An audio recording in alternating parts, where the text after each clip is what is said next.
Justin Bieber just dropped a new album titled Justice today, March the 19th. Now this makes for his 6th album and it has an amazing feature list. And that includes Khalid, Chance the Rapper, Daniel Caesar, Giveon, Burna Boy, just to name a few. Now I'm excited for this one, 16 tracks and I'm here to review it. So if you're a music fan, go ahead and hit that subscribe button. And if you love Justin Bieber and you love drinking tea, go ahead and hit that like button. Oh, and if you like this shirt, ooh, the jump fresh, you see that? Ooh, pick your head up, hey.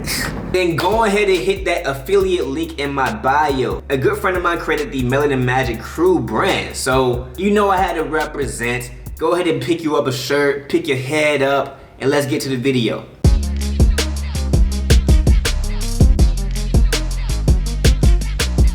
So first, let's give background. Who is Justin Bieber? Justin Drew Bieber is a 27-year-old singer, songwriter, and multi-instrumentalist from Canada. And if you didn't know, in 2019 he became the first artist to be able to have 7 songs on the Billboard Hot 100 charts from a debut EP, My World. That means he's been making hits ever since he picked up a pen. Now before the fame, he had humble beginnings. He was raised by a single mother in a low-income household, but nevertheless he still found a way to learn the piano, drums, guitar, and trumpet while growing up. And he was also smart. He maintained a 4.0 GPA while doing it. Now, how did a guy with a middle name like Drew get noticed? And no offense to those whose names are Drew, I'm just making a joke. Well, just like me, he started a YouTube channel where he uploaded videos of him singing covers to various R&B songs. And from there, it was pretty much only uphill. Scooter Braun from So So Def Recordings discovered Justin Bieber's YouTube by accident in 2017. And eventually that led to him going to Atlanta only at the age of 13 to record with one of the most distinguished, legendary R&B artist, Usher.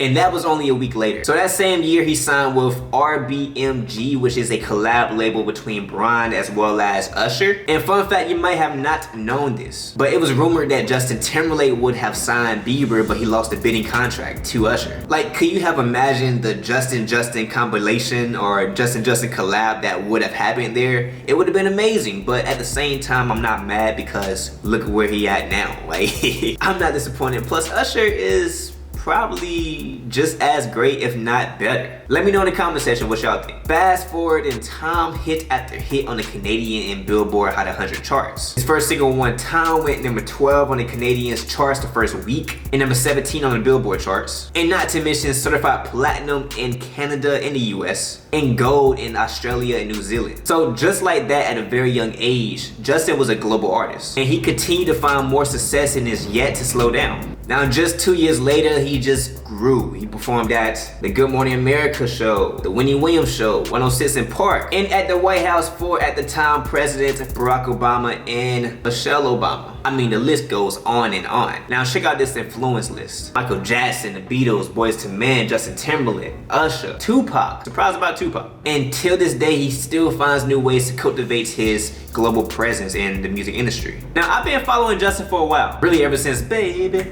Baby, Baby, oh. Now one of my favorite songs by him was All That Matters, that's on Journals. And hopefully I have a new favorite song with this album.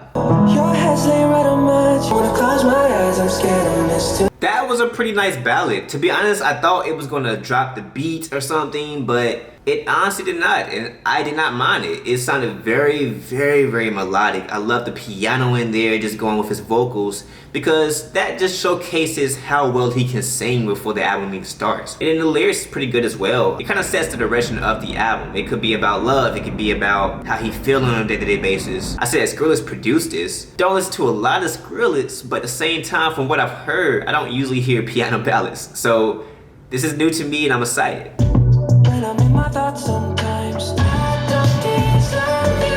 It's looking like it's taking the direction of a lot of love songs, and it feels good so far. The production is insane. Andrew Watts on the production. He won, I think, the producer of the year this year for this year's Grammys. It's good to see that he's still killing the game, and he probably will get nominated again just from this album alone, hopefully. I see John Bellin as well on the writer's block, which is pretty amazing. I was following John Bellin maybe for a while now, probably since high school. So it's good to see that he's still doing his thing as well. Wow, I see that this song took a very pop approach. Khalid and Justin together on the same track is so amazing. I think this is my first time hearing them both together. I think it is the first time they came together. If not, correct me in the comment section. Amazingly well produced. I love the build-ups that it brings. I loved how they took advantage of using the voice in the production. Then also just a very catchy song, Take Me As I Am. Blur my vision. Too late now, you're in my blood. This is honestly just a cute song.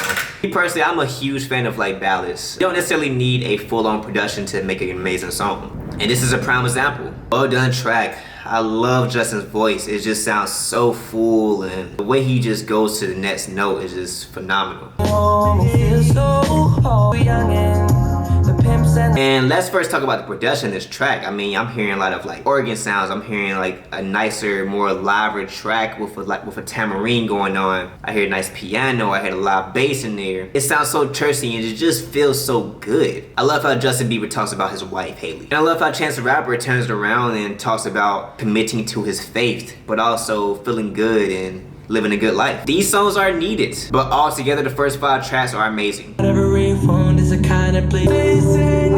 Now, from the songs that I heard from the Kid LAROI, he's known to sing about songs that could relate specifically to the negativities of a relationship. But in this time, he used it as a way to talk about a relationship that was great and how the girl really trusted him even though he was unstable. Not bad. I still love the positive vibe that this album brings. When you refuse to stand up. Okay, so to give some quick facts about the Martin Luther King Interlude, it was a excerpt from his sermon. The sermon was titled "But If Not." It originally took place in Atlanta, Georgia, April 1967, and it called out on spiritual ideas to support the fight for truth, justice, and righteousness. And Justin Bieber is a Christian. He was very prominent on that with his 2015 album Purpose. So it's good to see that he kind of tied that back into the album. You tell that he's bracing his religion, and I love how he tied it back in because obviously the title of the album is Justice, and this was a great interlude to kind of show the theme of the album.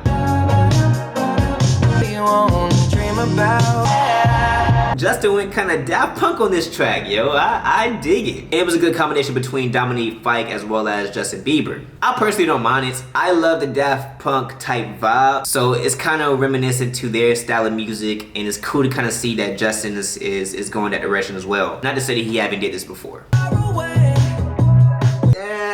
Yes, I love the message of the song. You're not alone, you got God. Like, you have someone to call on, you have somebody to hold your hand when you're feeling down. And it's something that I'll probably add to a good amount of my playlist. Well written song, well put together. And I just love the positivity that's in this album so far. So this is good to see. I ain't gonna lie, that drum pattern caught me off guard. After listening to the full song, I don't know if I prefer it too much, but at the same time, it's still very solidly put together. It's very well mixed. It's very melodic with the way he's performing his vocals here, and it's just unique. It's very unique. This is something that I probably haven't heard before. I want to listen to it again. Now this is the song I've been waiting for. I get my weed from California.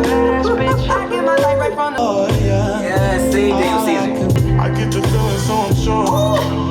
Hands down, this is my favorite song, 100%. To have Daniel Caesar and Giveon on the same track, oh my goodness, it's just, we don't deserve this. So again, this song ties back into justice and Martin Luther King. So obviously, this is where Martin Luther King was born, and obviously Martin Luther King features pretty prominently on this album so far. This song is tight. Apparently he released it and teased it on his Instagram back in 2020, but at the same time, me hearing it right now, I am very impressed. My favorite song on the album, I'm not gonna say so far because I think this is gonna be my favorite song on the album. I'm trying to figure out who was better. Was it Justin? Was it Daniel Caesar? Was it Giveon? I had to go with Giveon just because the way he came in was just so like his low voice, his low register is so amazing. I love it. I'm proud of my bro. I'm proud of Tyree. T1K official, y'all. Go ahead and follow him on Instagram. Check him out. He's a dope producer, a dope engineer. Obviously, he's an amazing engineer. I'm proud of the guy, man. It sounds amazing. I can't say that I expected to hear Justin Bieber on this type of beat, but making it being that Burna Boy is on this track, of course it's gonna be this type of beat. I dig it because he has so much diverse sounds in one album. Hey man, Justin is a very talented guy, always have been, always will be. So overall, I thought the album was amazing. I thought it was well put together, well produced, very diverse with the different sounds that's heard, but also very catchy and very melodic. Now, some of my favorite songs, at least my 2 favorite songs, are hands down Peaches and also Holy. I think a good majority of those songs sound very full, and I personally like it. I'm personally gonna come back to this album as well. Oh, honestly, I feel like Justin Bieber never really disappoints except for Yum Yum. She got the yum. I don't know, man, that song's still kind of catchy. All right, let's rate the album. So from a production standpoint, I thought it was amazing. I hear a lot of Andrew White, a lot of John Bellin in there, different diversity with the different sounds that's used, a lot of sonic sounds, a lot of live instrumentation used, as well as really hard hitting drums, but not too hard hitting to the point where it overwhelms you. So I give the production itself a 9 out of 10. Songwriting, I think after hearing everything all together, I give the songwriting a 9 out of 10 as well. I feel like the feeling and the message of the song is accurately portrayed within each of these songs. And to be able to find a way to make it very relatable is often a challenge, but they did it very well. Vocalism, I have to give it a 10 off the back. I love Justin Bieber's tone and his voice. He hits every note perfectly. The way he goes between vocals is nothing less than amazing. And he also was able to show his range, which is lovely. Overall, I feel I have to give it a 9. The album feels great. There was maybe one song that I wasn't the biggest fan of, but at the same time, overall, I think that this was something that I will repeat.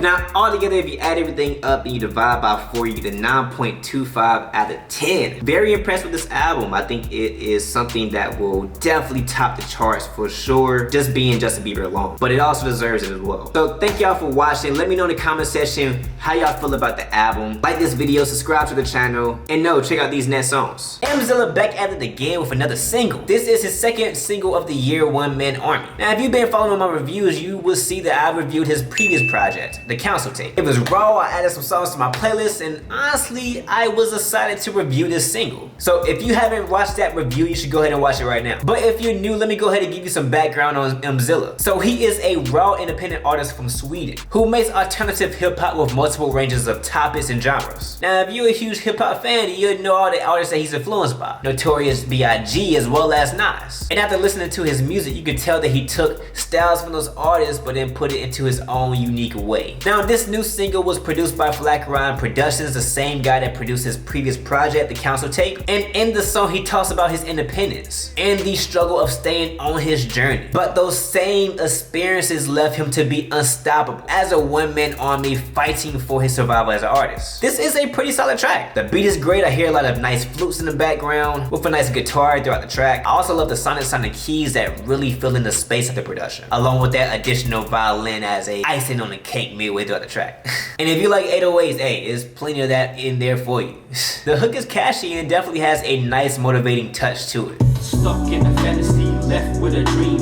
One man army, I don't need a damn team. Stuck in a fantasy, left in a dream. One man army, I don't need a damn team. Catchy, well put together. Now, one thing that also stood out about this song is it is multilingual. Personally, anybody that can mix 2 different languages in a verse is raw. I gotta give it to him. It gives me that D-Smoke vibes. But you tell throughout the song and throughout his verses that he wanted to tell a message that meant a lot to him, because it does has that personal touch to it. And now the better ifs. If I had to give something, I would say the mixing, specifically the EQ and the voice. In my opinion, I think he could have had more high end to give more separation between the voice and the 808, because 808 is powerful. But other than that, it's not a bad track. I am rating this single a 7 out of 10. I personally enjoy this single and I would recommend y'all listening to it too. Now you can find this track on all music streaming platforms, and if you want more music, MZilla is dropping new singles every single month. Until then, let me know what y'all think. Looking Like just dropped a new single and music video to their song Respectfully, Ghetto and Ratchet, and I'm here to review it. Now, Looking Like are 18-year-old identical twins, J.O. and K.O. from Greenville, Mississippi, but now currently being based out of Los Angeles. I ain't gonna lie, it's a pretty clever name. Looking Like twins, gotta give it to you. But since there's a music video, I'll go ahead and react to it. Got one bad, beat it to the left. Hey, off the bat, the production quality on this video is insane. I'm digging the comic book effects that's on the screen popping up, and the production is pretty solid as well. And the beat is fire, like, goodness gracious. Attitude on, wish a bitch would. Yeah, if you let her. Everywhere we go, she getting loud, you gotta tell her. Putting The up producer on this is raw. It's bouncy, then on top of that, the verse is tight as well too. from the ghetto, knew it from the get-go. By the way, attitude on, wish a bitch would. She don't want no average nigga, say she wanna thug. Hey yo, shout out to the doggy style shirt you got on. Mad props. And everywhere we go, she shaking ass and got no kill. It's really cause Man, this song's so catchy. Like, get to and right shit. Boom, boom, man. to the right. One gon' shake that ass and the other like the attitude on, wish a bitch would. The beat's so good, you just want to play it all the way out. Okay, I'm not gonna lie. Very impressed with this one. The song is tight, the verses are tight, the beat is tight, and all honesty, it's so catchy. I'm not sure who produced the video. I'm assuming Stevie Boy Records. And if so, hey, keep doing what y'all doing, because it's honestly amazing. I'm gonna give this one a 10 out of 10. Quality was on point, the song was on point, the lyrics was catchy, the video was great, the production was amazing, and I'm honestly gonna be adding this to my playlist. So I enjoyed it. I recommend y'all listen to it too. Go ahead and subscribe to their YouTube channel, Stevie Boy Records. And you can follow them on Instagram at Really Look Alike, Toyota Dream, and Delta Kid Jail. Hey man, for real, keep doing what y'all doing. Y'all only 18. I'm impressed. Hey, I'm looking forward to the next track. Those songs are tight, right? Right? Like, yeah, I know. I like, for real. If you're interested in me reviewing your music or being featured on my channel, definitely send me a DM on my Instagram or email me at watchstevie@gmail.com. I'm happy to review it, and I love listening to y'all music. It's awesome. So remember, your only limitations are those in your own mind. Drink tea. Stevie TV out.